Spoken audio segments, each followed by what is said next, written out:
Hi, and welcome to another edition of Danny Brown Talks Phoenix. I am your host, Danny Brown, and joining me today is Scott Ellsworth of SRS Real Estate Partners.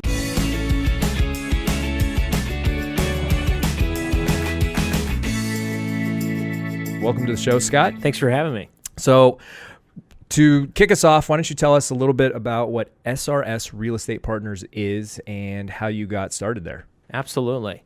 Yeah, my path to commercial real estate was a unique one. I came to Arizona to go to Arizona State University. Grew up in Tulsa, Oklahoma, and we grew up in a family trucking business. And right around 2002, so I was in my sophomore year of college, got a call from my dad that our 50-year trucking business was being purchased. So obviously that was not a great call, but bit of shock. A little bit of a shock, and not that I wanted to head back to Oklahoma or take it over, but it was certainly something that would be nice to have in your back pocket. Yeah, it was in the cards. Yeah. So right around that time, I'm applying to the W.P. Carey School of Business, and I had a 3.15 GPA. Okay, we're going to give roundabout GPAs right now. For ASU, that's really good. That's pretty good, okay? So the two lowest GPAs to get into the business school were real estate and supply chain management. So I always tell people that I got into real estate because my grades weren't good enough to get into marketing, which is what I wanted to go into. Yeah. So anyway, half kidding, half serious. I ended up, I was going to transfer into marketing, but my counselor said, Scott, do you know anything about real estate? It's pretty big out here. And I said, no, Oklahoma kid, grew up in a trucking company family. And he said, well, have you thought about commercial real estate? And I had a childhood buddy of mine whose uncle was a big CEO of a drive time used car dealership and had big relationships in commercial real estate, and said, you should go talk to CB Richard Ellis. And anyway, I ended up interning for, nationally one of their top retail teams. And I'm a 20-year-old, in my summer doing an internship. I went, wow, this is pretty cool. So that's kind of how I got into it, was by default my grades, and I guess ended up interning, and it's just internships are invaluable. You got to get that real world experience, and and the connections that come with it as well. Oh, absolutely. I ended up interviewing with that CB team when I got out of college, which I got a 4.0 my senior year. Okay, I'm very proud of that. That helped, cushion my cumulative. And it was invaluable internship, and then started with NAI Horizon when I was just out of college. So that was 2004, and doing retail, and then I stayed with them for 7 years, and then SRS approached me to come over, and I've been there since. So it seems like, not that your story is common, but a lot of people that I know that are in different parts of commercial real estate seem like they get into it almost by accident. Yeah, no, absolutely. It's there's a lot of those kind of legacy families in town that their father or grandfather or mother or grandma was in the business, and I was definitely an exception to that. Mm-hmm. I was really drawn to it because, I know it's a joke, but I am a people person, and I really enjoy retail discipline, because I think, although I helped you on our office requirement, I think retail restaurants a little bit more fun to talk about. Sure. And it's certainly evolving. All you got to do is pick up any publication, and you'll see there's someone closing, but then there's something new coming. So it's kind of exciting for that. Absolutely. So, yeah. It seems like there's probably something new every day that you're dealing with. Yeah. So you mentioned several times the word retail. So Mm-hmm. I think when people think of commercial real estate, they just think of it's not residential, and they kind of just put that into its own category. But Mm-hmm. it sounds like to me that there are subcategories within within commercial real estate. Yeah, absolutely. It can get very nichey, but I would say that generally speaking, when you meet somebody and they say they're in commercial real estate, if you want to kind of, add some credibility to conversation, you may say, "Oh, really? Well, what do you focus on?" And that's when you'll get that more detailed answer. And for me, I do retail. you'll find office, you'll find industrial, you'll find multifamily, and it goes on from there. I mean, self-storage. There's a few people in the market that do self-storage. There's probably 4 brokers I know in the market that just do automotive. Interesting. And so you can really find a lot of niches, which is a great thing. It can be not a good thing if your discipline, flattens or goes away. But yeah, retail generally is all encompassing of anything that's retail, restaurant, and automotive can fall into that category. I work with Carvana, which is a very fun, new, innovative concept. And so did you have something to do with that tower that's off the 202 over by ASU? I did. That was a fun deal. So that eyesore is your fault. Absolutely. I gladly took it. No, it was, it's a great, that was a relationship that I inherited. Drive Time, as I mentioned earlier, is a client of mine. And Drive Time and Carvana are separate companies, but they have a lot of shared members of both companies. Okay. Ernie Garcia, who owns Drive Time, his son, Ernie Garcia III, started Carvana. Oh, okay. And so a lot of the real estate team from Drive Time was recruited to Carvana as Carvana was growing. And so I had those relationships. And so when it came to the Phoenix market, they called me and said, hey, you want to help us go find where we're going to put this, 70-foot tower. And that was a task to go try to find, I'm sure. A piece of land that is entitled for that height and use, and fit the criteria for what the client wanted, which was right off a freeway with a lot of traffic, in the right part of town. Yeah. So you say you did a good job. Yeah, I think we did. They should be happy. A lot of people don't know this, but our first choice was actually being near iFly and Topgolf because we really like those lifestyle brands. Yeah. And the traffic counts on 101 are not as high as 202, but they're still very impressive. And I use the word eyeballs, but the eyeballs that drive by it have the right income too. But that's a 180-degree trade area to the west. It's just Indian land, but it had the right variables. The reason we didn't go with it was because the Pima Indian community, which owns that land, they just had a much more difficult entitlement process, and I could go on for a while on that. But at the end of the day, just Carvana liked the Tempe location. Their headquarters was down the road. There's a lot of great things about it, and so they were happy with that. Yeah. Yeah. I mean, I absolutely can see why. I mean, there's so many people that drive by, and I see it all the time. Can't beat Scottsdale and 202. Yeah, right. And it's all lit up at night. Yeah, it definitely stands out, and I'm sure it attracted a lot of attention when it first go buy a car there. Yeah, right. So what are some? I mean, it sounds like retail is more complicated than just putting people into rental spaces. Mm-hmm. So can you go into a little bit of detail on, what your job, what your world kind of encompasses? Sure. Yeah. I mean, so in our world, you hear a lot of, when people say what discipline they're in, they may go, well, I'm in retail, and then they may go, yeah, I'm more on the landlord side or project leasing side. That means more of your business is representing shopping center owners on leasing vacancies. The alternative would be if you're more on the tenant side, which is where your business revolves more about working with the end user. So you have commercial agents who are representing the landlords, and then commercial agents who are representing the tenants. Correct. And we find that in our market, there are some brokers that are just 100%, I only do landlord rep, and some that say I only do tenant. More do both. Mm-hmm. I'm definitely one of those. I'd say it's like residential real estate. We help both buyers and sellers. Yeah. And so more of my business today is on the project leasing. I say project leasing, that's landlord rep side. So right now I've got about 30 shopping centers. And when I say shopping centers, I might have a freestanding old KFC that I am terming as a shopping center. But we just picked up a lot of the old Sears boxes that closed that are owned by a group called Seritage. It's a real estate investment trust.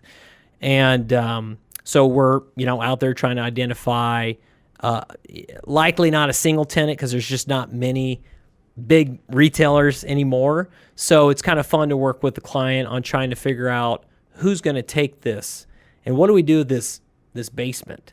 How do we monetize this? Sure. And what about this vacant lot, this parking lot that's right on this busy road? What do we do here? Well, let's add some value. Let's put a building. Yeah. Let's plug in some tenants. So it's very much working through that process. We create a merchandising plan, and then we go out and we contact those retailers or restaurants.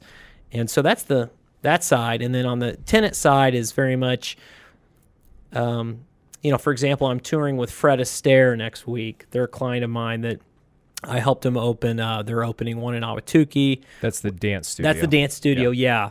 And so they typically occupy 2,500 to 4,000 square feet. Ahwatukee is going to be 5,000 square feet. It's going to be a big one. And that one, we just work with the client on trying to identify, who's your customer. And for the entire market, they want stores or studios, they call them studios, sure, to be a certain amount of distance apart from each other. And so we will we work heavily. We use mapping a lot with retail.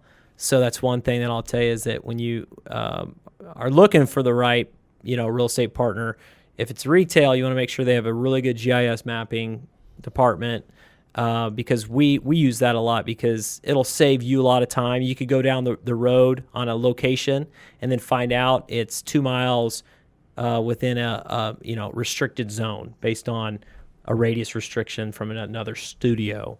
So like a competing studio or one of their own?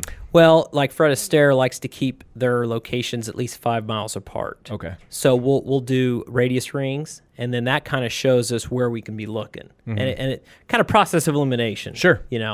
And so we use mapping quite a bit in retail. So you mentioned a little bit earlier, and it kind of raised some questions for me about dealing with Sears and those vacant stores. And as we see, I think more and more malls shut down. They've got these, massive parking lots that are just empty all the time. JCPenney's facing problems. They're just all kind of closing. What do you foresee the future of some of these now abandoned malls? I mean, what come to mind are Fiesta Mall. When I was growing up, that was a great mall, and now it's a ghost town. And I see that happening with Paradise Valley Mall and a lot of the other malls kind of around the valley. What do you see? What do you speculate will happen with some of these properties? Well, I mean, I think the fundamentals of good real estate will always be around. So, there were rumors with Paradise Valley Mall being a potential site for example, one of our major stadium relocations. There's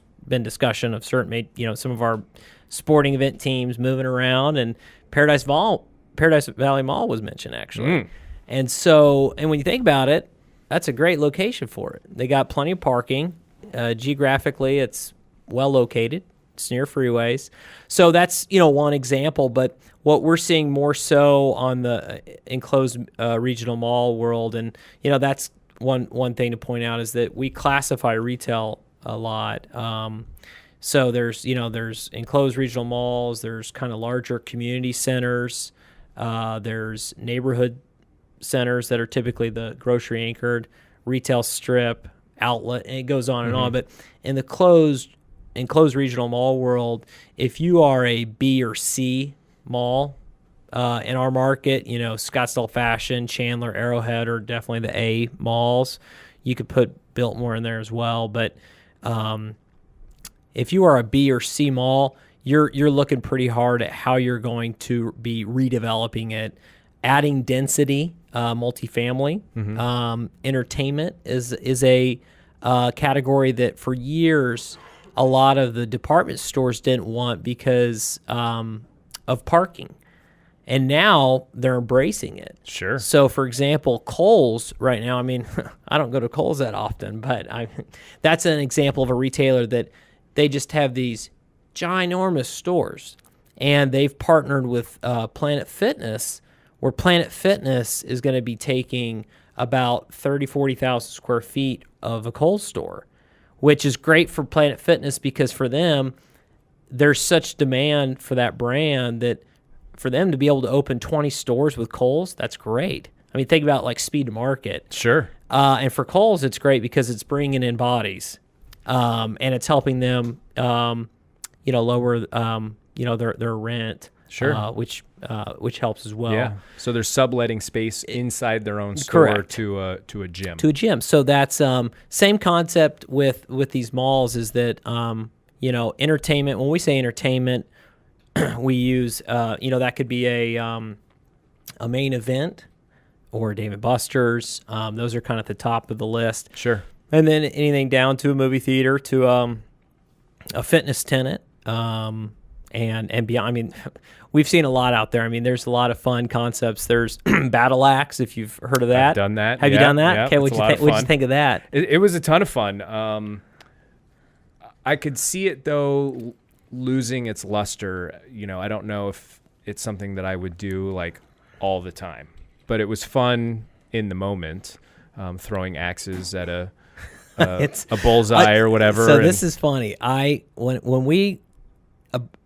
there's we have over 20 offices, and we're in Canada and a few other out of United States locations. And the relationship with Battle Axe came from our Toronto office, and so her name's Lindsay, and she's referring that account to multiple one of our offices. Well, anyway, one of our younger brokers got the requirement for Phoenix, and I remember when he brought it up to our office, we all kind of laughed, and we're like, Sean, if you can land this battle axe throwing concept somewhere, you're a really good broker, because just the concept of an alcohol component with axe throwing. Axe throwing. Like, yeah. Trying to get your C of O and opening with that, I mean, it's such a foreign concept. But throughout the process, it's funny, I was asking more questions about it, because I said, hey, how's it going with your battle axe throwing? And they ended up landing in Scottsdale. I believe that's one of the locations that you probably went to, right? It was in Scottsdale? We went to one in Tempe. I don't remember the name, but it seemed like it was in like a warehouse type district. Okay, yeah, and that's kind typically of where they're the going. Beaten path, like almost like a CrossFit gym type place would be. Well, and so what's interesting is they're trying to make it an Olympic sport. So when it's not easy.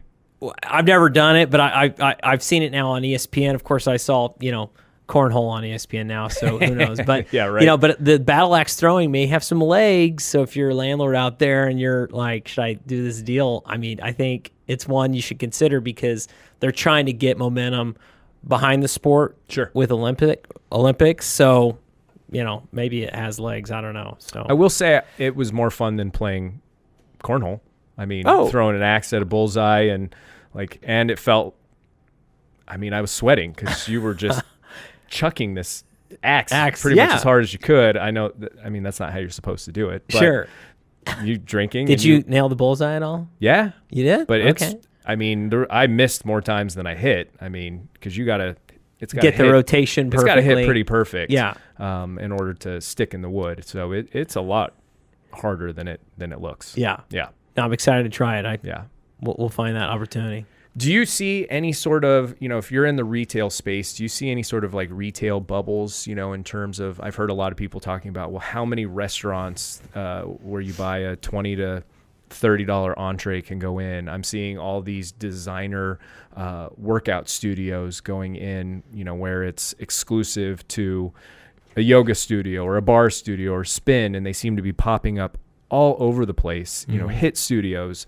Do you see any sort of bubbles in the market in terms of kind of becoming saturated with just too many of those things? Yeah, I mean, I think there's some parts of the valley that are definitely getting too many seats, but I think that the one thing that I've learned working with different clients is that, if you excel at what you do and do it well, I think you'll make it. I think where you see a lot of these failed concepts is, poor decisions on maybe the real estate. Maybe they took down a piece of real estate that was just too expensive or too big, and a lot of times when you'll find concepts that come to the market, they just don't want to do one. They want to do multiple.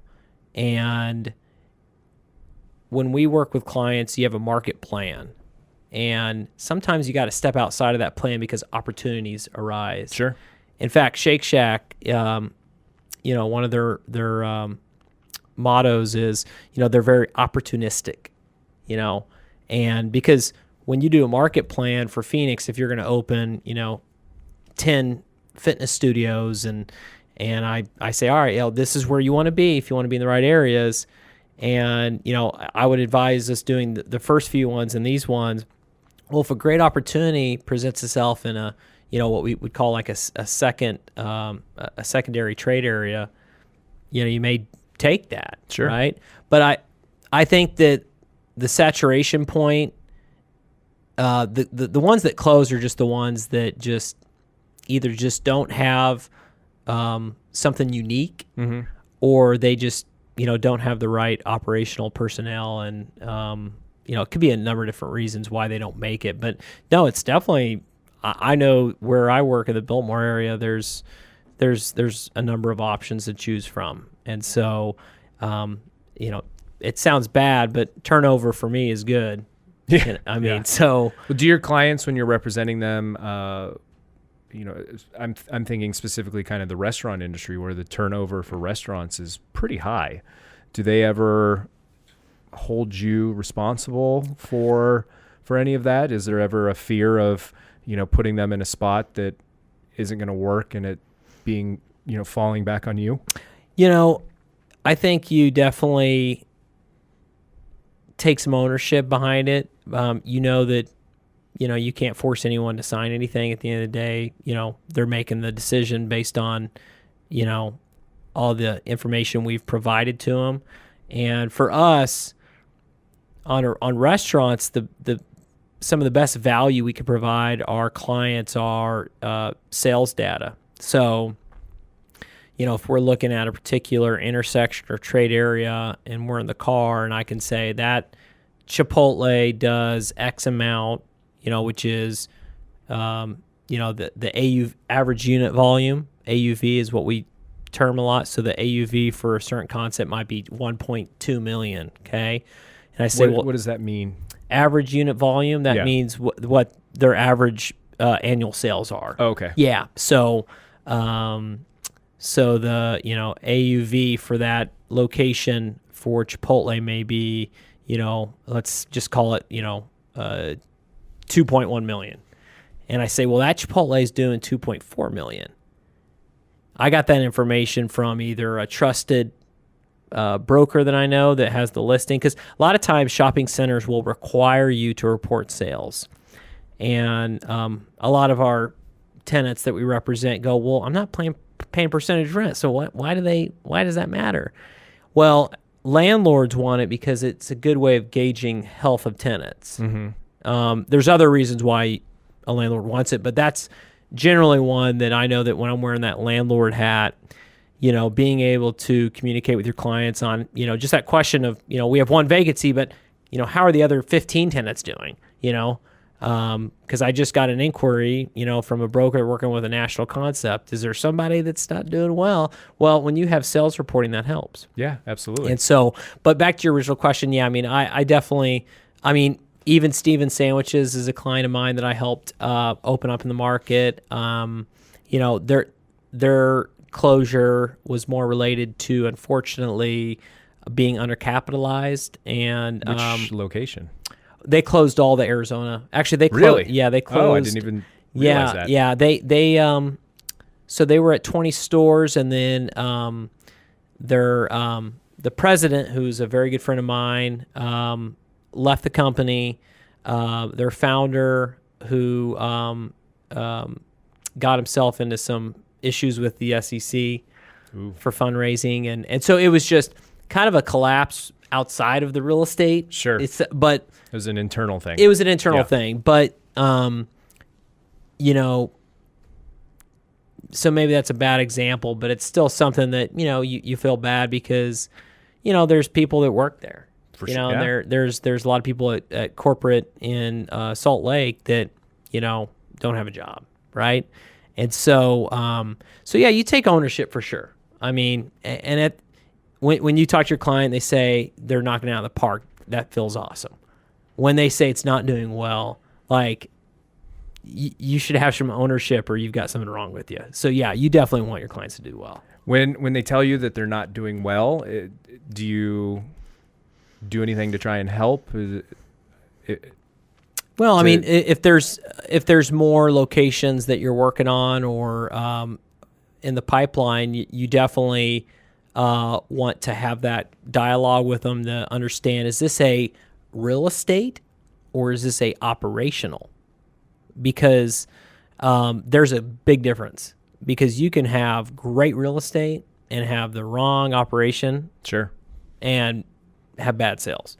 So I think that's true. I mean, you see that a lot where you'll see something go in and it change over. Again, back to restaurants, you'll see a new restaurant go into the same space and it fails, and then finally something sticks. Yeah. They got it right, whether it's the concept or the person running it actually knows what they're doing, and it seems to take off and be really successful. Yeah, and there is black and white fundamentals of real estate that just that a location doesn't lend itself well to be a restaurant. Like, it's just, you could go through three concepts and the second and third ones were good operators and they just didn't make it work. There's something wrong with it. Okay. It should be changed into something else. Yeah. Okay. Right. So that does happen. But a lot of times we'll when we look at sales for restaurants for an area and something doesn't add up, we go, well, is that a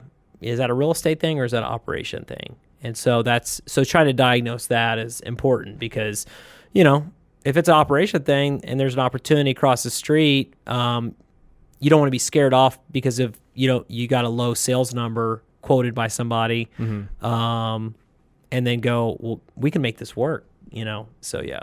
What are some of the other large companies that you assist that we might recognize? Yeah, I mean, so FedEx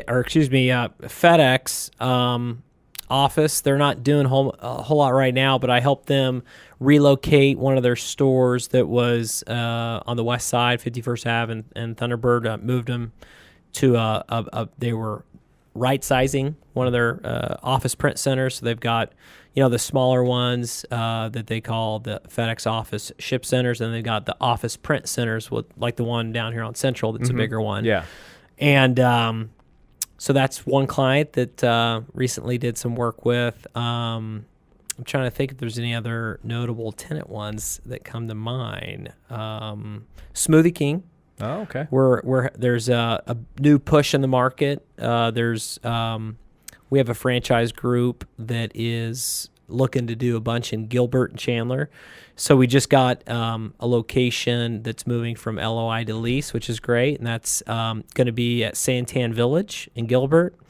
We just found out, which is great news, where we're going. Shake Shack is going to be right on the corner. So pretty cool that, I'd like to say we saw that coming, but we didn't. So sometimes you got to get a little lucky, right. So, and luckily our deal is already negotiated, because I think if we would have came in, after Shake Shack announcement, that rent would have gone up. So, So sometimes you got to be a little lucky. We talked about this earlier, but better lucky than good, right? Absolutely. Yeah, absolutely. Are there any parts of the valley that you think are kind of undervalued and are on the upswing that you might give us insight into? Yeah, I mean, I think that from a perspective of, when you're talking to retailers that want to capitalize on that kind of that growth, we want to be in those growth areas. I think. In the Southeast Valley for sure. I mean, Queen Creek is one in particular. I think Queen Creek is slowly trying to copy what Gilbert has done with their Queen Creek marketplace, and really kind of making it so that people can stay within their 5-mile bubble and not have to drive forever to get to something that's not some chain restaurant. Absolutely. And I think certainly in Peoria is one. Yeah. Lake Pleasant, Happy Valley, that intersection that area is blowing up. Really good. And so those are kind of two growth areas, and then certainly Norterra. I've got a shopping center there at Happy Valley and I-17 that's for 800,000 square foot center.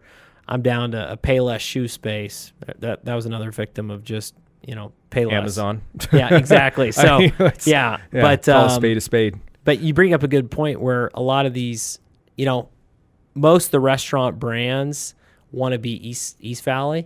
West Valley doesn't get enough love sometimes. Yeah. But you're finding a lot of good local grown concepts that are starting to go out to kind of the underserved areas, Sure. like Goodyear and such, like Whining Pig.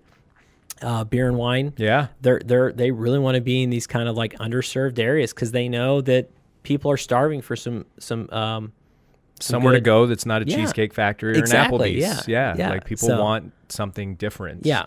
I've been banging my drum for a long time about the Sunny Slope area. Do you find that is an area that might be on the cusp of starting to go through some gentrification? They just put a Starbucks in there, I saw. And so in front of the Walmart neighborhood. Yeah. There. Oh yeah, absolutely. I don't live terribly far from there, and so neither do I. So I'm.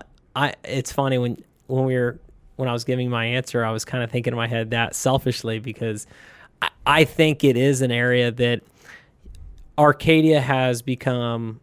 It's too expensive for people. Too expensive, and North Central Phoenix, was what Arcadia, is now. I mean, and everybody moved to Arcadia, and North Central kind of fell off a little bit. North Central's coming up. Oh yeah, and it's going to, I think, bleed over into those Sunny Slope areas, similar to like what we've seen in Arcadia. And so, 100%, I think that's a great example of a good spot to be looking for sure. Yeah. I mean, you've got North Central Phoenix right there. You've got Moon Valley just to the north of it, and it's surrounded by such a great area, and it's the same mountains. Yeah. So there's no reason for it to be ghetto. No, not at all. I mean, hey, and I've grown. I mean, my traffic is not that bad. I mean, I go from 32nd to Camelback. It's not that. It's a 12-minute ride Saturday morning, but I'll tell you, with traffic at the wrong time on Glendale, it can take 25 minutes. It's not going that far, but I mean, it's not that bad. Yeah. Compared to respectively other parts of the valley. Yeah. So you think that there will be a continued push to go west? Oh yeah. Yeah, that seems to be where, it's going to be obviously southeast is going to have, Tucson and Phoenix, one day will, connect. How long that takes remains to be seen. But I think the West Valley for sure is going to be, especially with proximity to LA. And believe it or not, there's a lot of people that want that. I mean, it to go from LA to West Phoenix versus the Southeast Valley, tax on another 45 to an hour. Yeah, absolutely. So if you think about that, there's that aspect of us getting that California buyer. Yeah. Where I think they look at the West Buckeye, Valley. I mean, you've got Verado out there. Yeah. It's nice, and all those people need restaurants and places and things to do. They don't care about East versus West. No. They're like, no, this is great. We're good here. And, so is there anything that we didn't maybe touch on that you would absolutely. Brokers for Kids? Oh, yeah. Absolutely. Talk about Brokers for Kids. It's like consumed my life since December.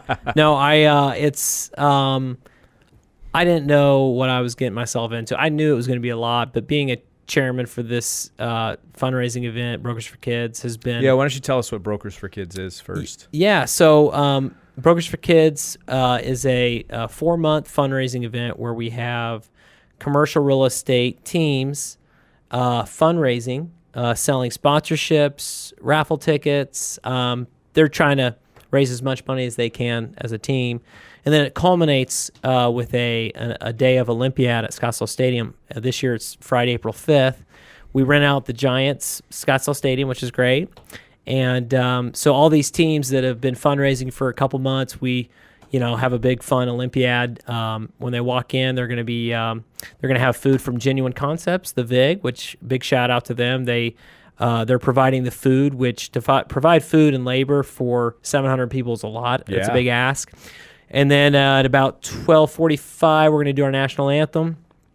And then everybody's going to go down to the field, and you compete in 4 different events. We've got quarterback challenge, which is throwing a football through a net, basically.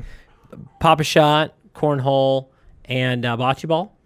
And then you're going to have a bye. So each team has a bye, which last year, most teams, they just sit around, drink, hang out. We added Home Run Derby.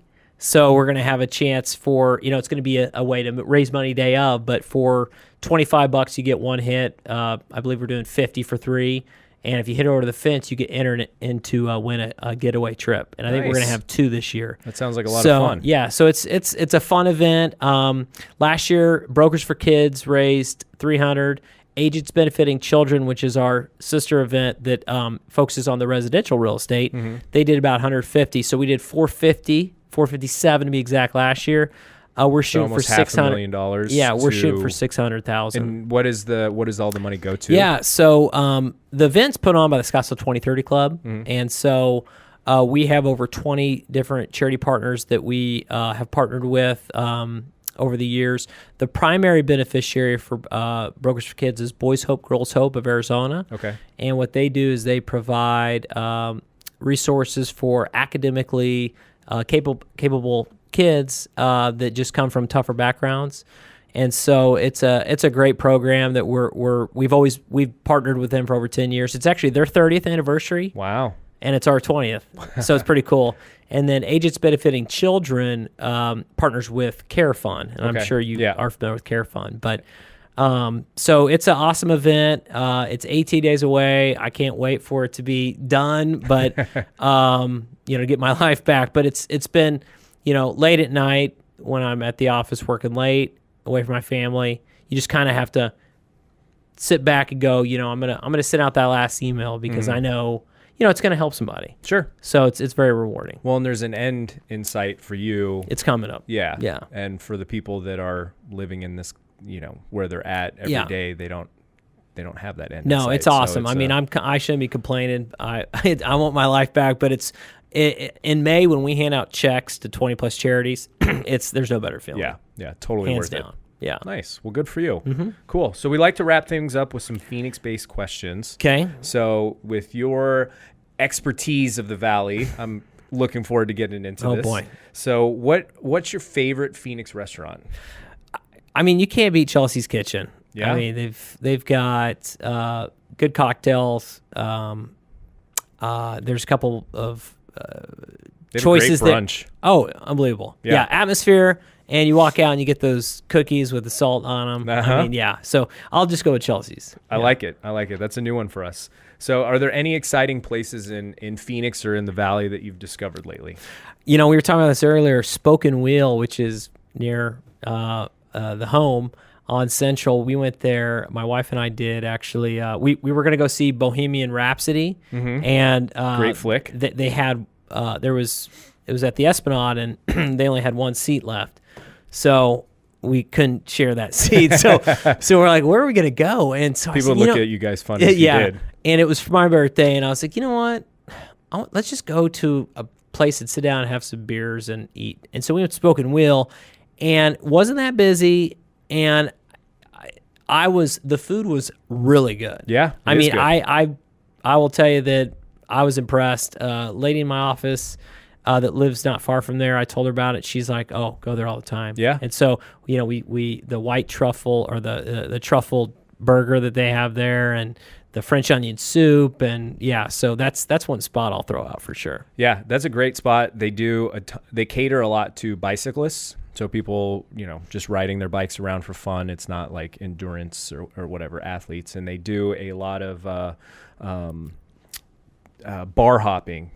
They coordinate the bar hopping with everybody riding bikes, going to bar and that kind of thing. I haven't rode my bike there yet, but I'm excited to try that. Yeah, my wife and I, we live up on Shea in the 51, and we stumbled upon that place by accident. We just kept riding our bike, and it's... Because it's around the canal. Well, but it was like, I don't know, it seemed like a really long way from our house. Like, it took us a long time to get there, and we were dying for food, water, and some beers. And you landed upon the oasis. Spot. Yep, I liked it a lot. So, what's one of your favorite Phoenix neighborhoods?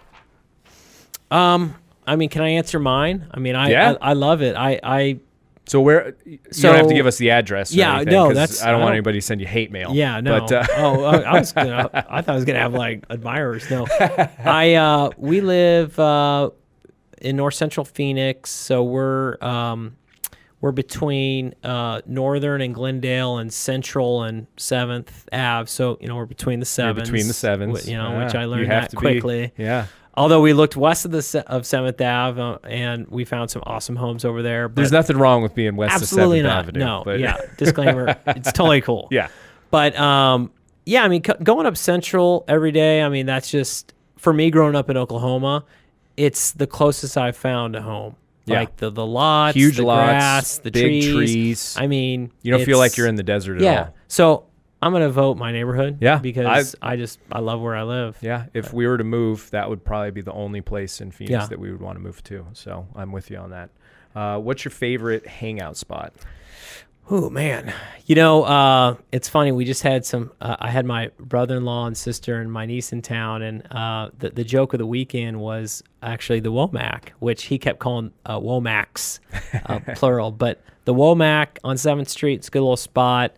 Obviously, the yard right there, you can't beat that area. I'd say anywhere on 7th that's Restaurant Street. Row, right? Yeah, there's so many good things for that are me, right there. I love not going too far away. I'm trying to think, this is going back a little bit, but I don't go to Tempe nearly enough. But man, I love me some Casey Moore's. Yeah. And and Casey Moore's. I feel like an old man in there now. I know. Yeah, Casey Moore's, Rulabula, and Four Peaks Tempe was my trifecta. Oh yeah. Yeah. So that just came to mind. The places that were my trifecta don't exist anymore. They've been bulldozed and gone out of business. Access Radius. Well, that was one of them actually, but that was in Old Town. Yeah. But my Tempe spots were Acme, Maloney's, and Frank's Friendly Tavern. And I don't know the last one. Yeah. I know Acme and it changed to the Bear's Den. Okay. Yeah, and then I think he ended up selling it, so I think that's still there. The original was Frank's Friendly Tavern, and they tore it down when ASU bought a bunch of land, and he came out amazing on that transaction because ASU ended up paying him a boatload of money to move his bar 150 right feet. There at Apache and McClintock. And built or him Rule. and built him a whole new bar and restaurant. So he expanded. Mm-hmm. It was all brand new. They tore down the old one, and then he ended up after a couple of years selling it and just made a killing. So I'm trying to think if there's anything else. I know I could talk about this for a while, but man, I'm like, your bread and butter seems to be bread and butter. You like the food. Yeah, give it to me. Give me a nice. I'm an IPA snob. Not I wouldn't say snob, but I enjoy me some good IPA, and so there's so many good spots. Yeah. Phoenix is not short of any good establishments. Yeah, Old Town was Access Radius, Sanctuary, and Suede. Those were the that was. Yeah, none of them exist anymore either. Yeah, I've got a good friend that bartends at AZ88. They've got great food, good drinks. Good food. Yep. Strong drinks. Yeah, but that's a good little spot there too. Absolutely. Cool. Well, thank you so much. If anybody wants to reach out to you, how can they find you? Yeah, email's best. Scott.Ellsworth@srsre.com. That's probably the easiest way to get. That's my work email. I'm on it all the time. So that's probably I couldn't even. I'm on Instagram, but not enough to even mention it. I don't even know if I can tell you my Instagram. What is it? Label or what do you say? Tag or something. But I'd say my work email is probably the best way. If you have any questions on anything commercial real estate, Well, and I can speak from experience. You helped us find our office space, and we absolutely love it. So you did a great job, and it was a lot of fun working with you. And I felt like you did have our interests at heart. And absolutely, we are doing fantastic. So that's good. I don't know if you can credit that to me, but I'll take it. All right. Well, thank you so much for tuning in. This has been another edition of Danny Brown Talks Phoenix, and we will see you next time.